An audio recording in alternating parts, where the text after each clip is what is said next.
Kalau hari ini ada video yang berteriak minta merdeka, itu bukan karena rakyat tiba-tiba lupa sejarah.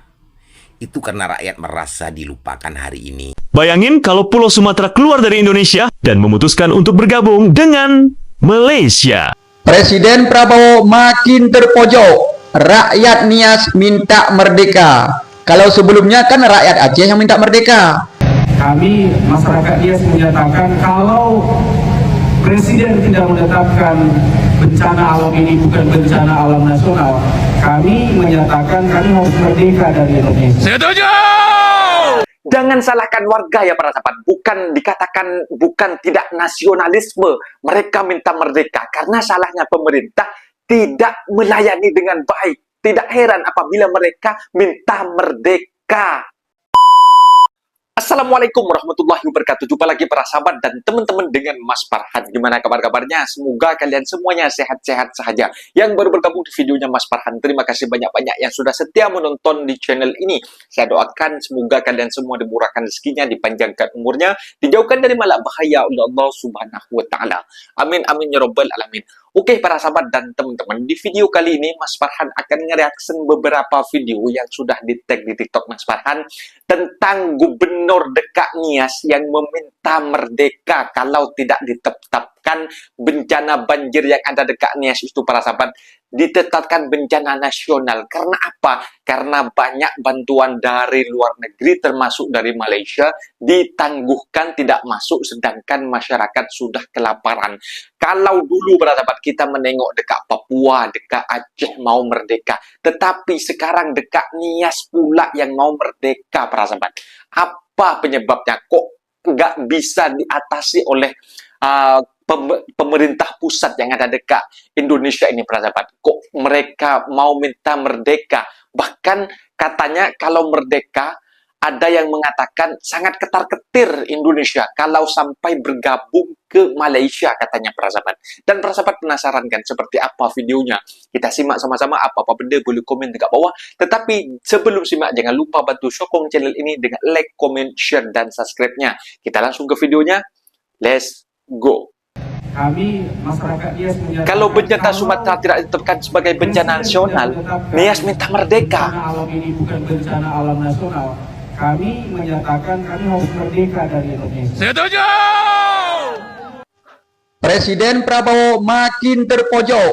Rakyat Nias minta merdeka. Kalau sebelumnya kan rakyat Aceh yang minta merdeka. Ini rakyat Nias jika tidak ditetapkan status bencana nasional, maka anggota DPR entah siapa itu merdeka dari Indonesia. Artinya Prabowo memilih Dewan rakyatnya Perwakilan Rakyat atau mempertahankan gengsinya. Gengsi menerima bantuan dari luar, ya kan? Padahal rakyat sudah berteriak. Teman-teman sekalian, Presiden Prabowo sekarang lagi dijatuhkan oleh menteri-menterinya. Kita ketahui kemarin Menteri-menterinya. Bahlil yang di Aceh masalah lampu, ya kan? Ini ujung-ujungnya kepada siapa? Prabowo. Prabowo nggak becus mengurus menteri-menterinya. Bahkan Kapolri berani melawan putusan MK. Ya kan? Artinya apa? Prabowo makin terpojok. Pak Prabowo akan didukung oleh rakyatnya kembali jika status bencana nasional dikeluarkan. Ya, jika status bencana nasional tidak ditetapkan, maka posisi Prabowo sangat-sangat terancam. Tolong kepada yang dekat kepada Prabowo, segera tetapkan status bencana nasional demi Prabowo. Kalau tidak, Prabowo akan jatuh harga dirinya. Setelah kemarin sempat naik, gara-gara Pak Purbaya, ya kan? Pak Purbaya yang begitu pandai membuat nama Prabowo melambung. Sekarang, gara-gara Bahlil, bahkan gara-gara gengsi untuk menetapkan status bencana nasional, untuk menerima bantuan asing, beliau akan terpuruk oleh rakyatnya sendiri. Tidak penting beliau turun ke lapangan. Ya.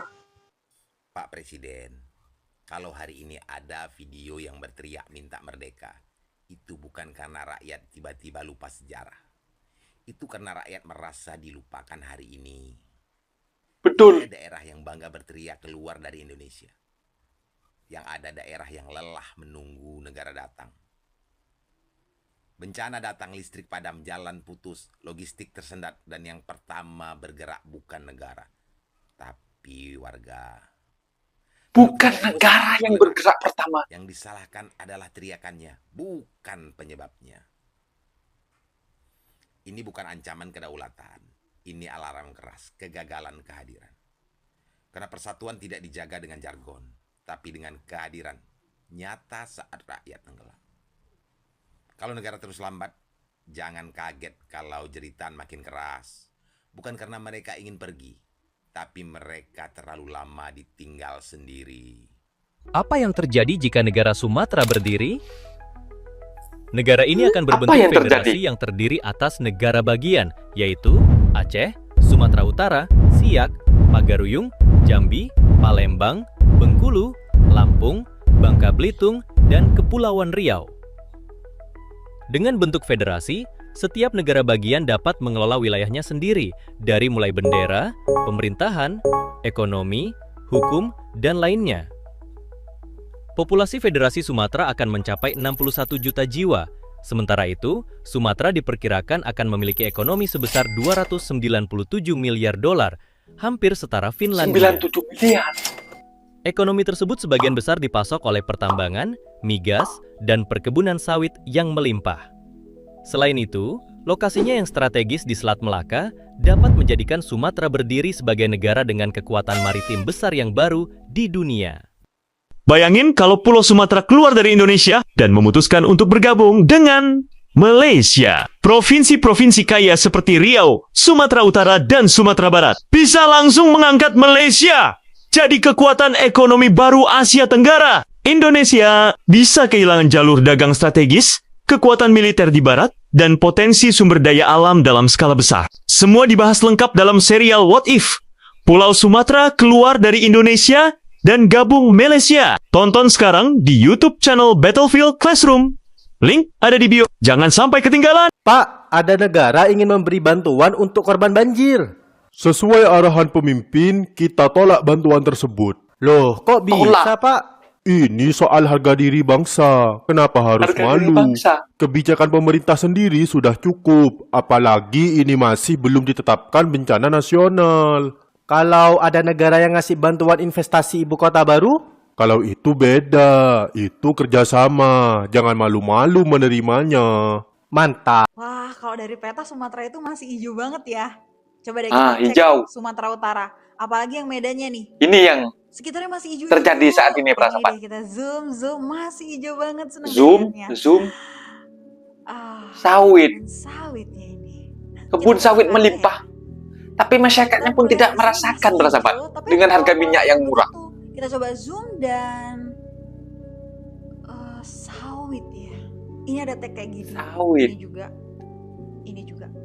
Tidak jauh dari situ ada ini lagi yang ada teks seperti ini. Bahkan ada teks sumber banjir bandang. Coba deh kita ke sumber ya. Bentar, ini masih hijau banget, tapi masih ada pola-pola kayak tadi nih. Dan lebih rapet. Seperti dugaan Anda, ini adalah kebun sawit yang super besar. Coba satu lagi ya, ke Riau. Bentar, ini hijau-hijau, tapi ada pola-pola seperti tadi nih. Iya. Sawit lagi ya. Ini aku coba ngikutin aliran sungai, sama seperti tadi. Kiri Oh, kanan. itu aliran sungainya. Terakhir ya, tadi aku sempat ngeliat ini nih, ada teks saksi bisu. Tapi sawit kan Saksi juga bisu. pohon. Nah, ini semua adalah perkebunan sawit. Yes, segede ini.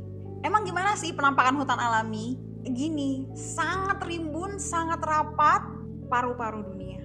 Udah kalian lihat kan, udah terlalu masif lah konversi lahan di Sumatera ini. Ini bukan cuma kehilangan pohon ya, ini kehilangan fungsi ekologis hutan kita sebagai pelindung kita manusia yang ya hidup di alam. Kita nggak mau lagi lah, dan nggak ada yang mau lah bencana ini terulang lagi. Jadi kita tuh perlu restorasi hutan. Masa Pesonilo, Taman Nasional bisa alih fungsi lahan jadi kebun sawit.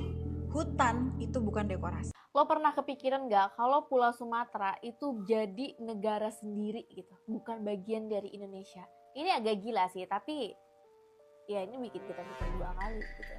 Story time with me Gusti Gina and Ciro.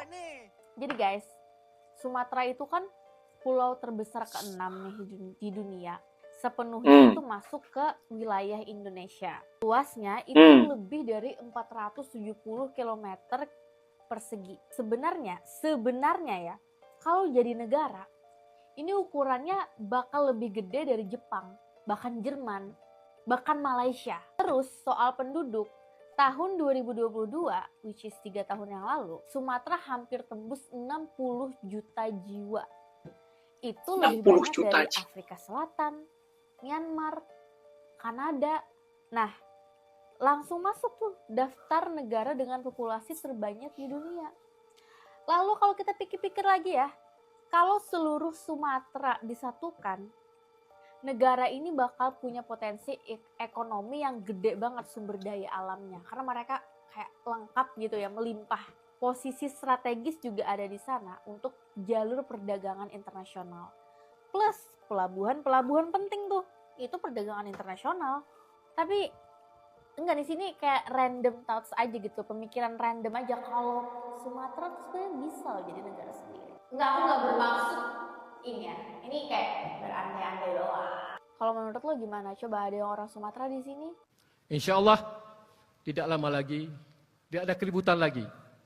Mungkin bendera akan naik. Mungkin 4 Desember. Dengan catatan revisi, insya Allah sudah kami pikirkan untuk kita boleh berkibar di Aceh. Maka oleh sebab itu, semua yang bersangkutan di kantor-kantor sudah mulai saat ini kita sudah dapat menyediakan 2 tiang. Satu panjang, kemudian yang satu pendek. Kalau tidak, sebenarnya ada wakil MPR yang mengatakan itu. Tetapi beliau kurang sehat, maka beliau tidak sempat hadir. Dan insya Allah dalam waktu dekat ini, semua ada aman damai. Seperti kawan-kawan bilang tadi, perdamaian di Aceh akan kekal dan hakiki selama-lamanya. Kenapa Indonesia itu takut kalau Aceh merdeka? Jawabannya sebenarnya sederhana yuk. Karena Aceh itu punya segalanya. Aceh itu sangat kaya. Aceh punya minyak, Aceh punya gas, punya batu bara, punya emas, hutan yang luas, bahkan potensi wisata juga cukup besar di Aceh. Jadi jika Aceh ini merdeka yuk, Indonesia akan kehilangan salah satu lumbung kekayaan terbesar yang ada di ujung barat Indonesia. Belum lagi letak Aceh ini yang cukup strategis yuk. Dulu Pelabuhan Sabang ini terkenal dengan pelabuhan bebasnya dikarenakan Pelabuhan Sabang ini merupakan pelabuhan strategis internasional yang berada di ujung barat Indonesia. Tapi pelabuhan ini secara perlahan mulai ditutup. Kenapa Pelabuhan Sabang ini ditutup? Dikarenakan kalau Sabang ini dibiarkan tumbuh, otomatis Aceh bakalan memiliki poros perekonomian yang sangat kuat. Dan itu menakutkan bagi Indonesia. Jadi kalian bisa bayangin kan Yong, kenapa Indonesia itu takut kalau Aceh itu merdeka. Jujur, kondisi Aceh jauh lebih mengerikan. Ini yang terjadi sekarang, merasa lihat nih, truk aja bisa naik ke atas. Itu sampai di atas truk itu ada truk lagi, Bil. Di atas itu lagi. Ini ada saksi matanya. Ini nggak masuk di akal. Ya Allah, kasihan ya. 12 ton. Tiba-tiba 12 ton. Air. Deras. Memang pelan tapi deras. Barusan kita bagiin 10 tumpang truk tindih, isinya makanan dan tangki minuman. Tapi jujur, itu jauh dari kata cukup. Mau kita bawa 100 truk pun nggak akan cukup. Sebesar itu penderitaan dan kebutuhan mereka. Kita udah keliling, pokoknya nggak kehitung lagi rumah yang hancur.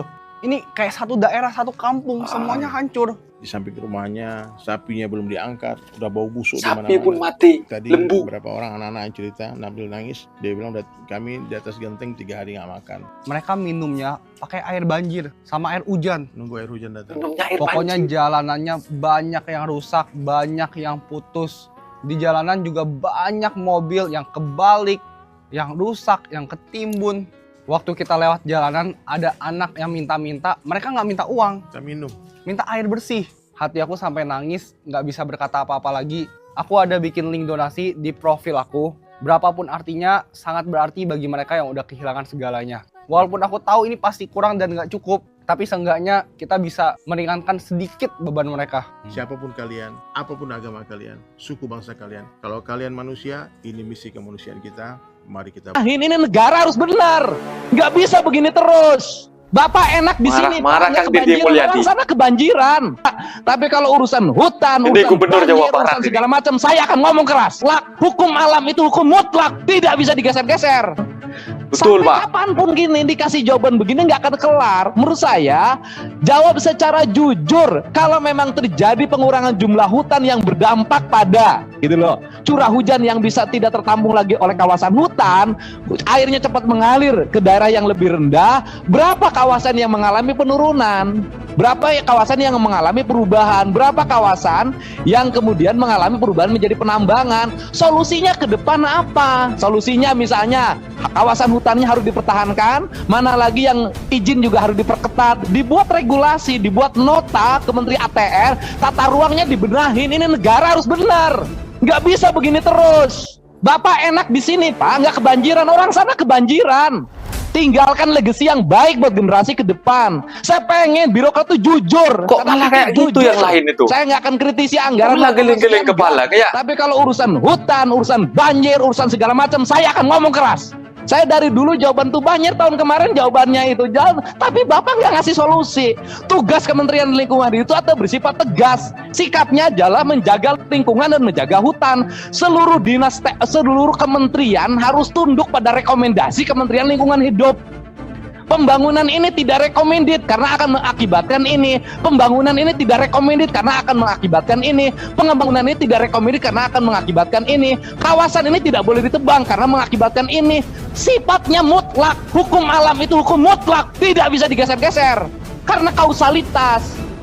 Resiko apapun harus diambil. Kenapa? Karena ini mutlak. Hukum alam nggak bisa ditafsirkan dan nggak bisa ada rekayasa alam. Nah, itu dia para sahabat dan teman-teman, video yang sudah kita simak sangat-sangat ditakutkan oleh Indonesia. Semisal betul-betul terjadi ya para sahabat, kalau Aceh ini betul bergabung merdeka ke Malaysia. Karena pusat ekonomi dekat sana para sahabat, emas, batu bara, nikel, minyak, itu semuanya ada dekat Aceh itu para sahabat. Tetapi banyak yang tidak belajar ke sebelum-sebelumnya, banyak yang berpecah daripada Indonesia ini, seperti halnya Timur Leste itu memilih berpisah daripada Indonesia karena memang tidak dihargai macam itu para sahabat. Seharusnya ketika ada bencana semacam ini harus, ketika sebelumnya ada konflik macam itu, memang nak berpecah daripada Indonesia. Sedangkan negara Aceh ini para sahabat, wilayah Aceh ini para sahabat bukan negara lagi ya, karena belum merdeka. Karena wilayah Aceh ini para sahabat, emasnya juga ada, minyaknya juga ada. Untuk pusat kapal-kapal pelabuhan dekat sana memang strategis. Karena kabarnya para sahabat dekat sana itu memang pelabuhannya internasional ditutup karena takut ekonomi dekat Aceh itu menguat, makanya ditutup katanya sama Indonesia macam itu para sahabat. Jadi harap-haraplah, aku tak mau menjadi pertumpahan antara perang saudara dekat negara kita sendiri para sahabat. Dengan adanya kritikan semacam itu, kita harus belajar ke yang sudah jadi-jadi macam itu para sahabat. Masa influencer Malaysia ini mau ngirim bantuan kemanusiaan dari, bahkan ada yang mengatakan Sultan Pahang daripada Malaysia ngirim bantuan ke Indonesia, malah ditangguhkan dekat itu pelabuhan Kelang para sahabat. Kan aneh. Dan kebanyakan juga orang dekat Malaysia juga adalah segelintir yang asal nenek moyangnya itu para sahabat, dan ada yang golongan Aceh macam itu, dari keturunan Aceh, dan ada sampai mendapatkan IC, makanya sangat peduli macam itu kepada Aceh macam itu para sahabat. Tetapi malah pemerintah Indonesia malah ada yang mengatakan harus kena bayar cukai, makanya karena belum ditetapkan bencana nasional.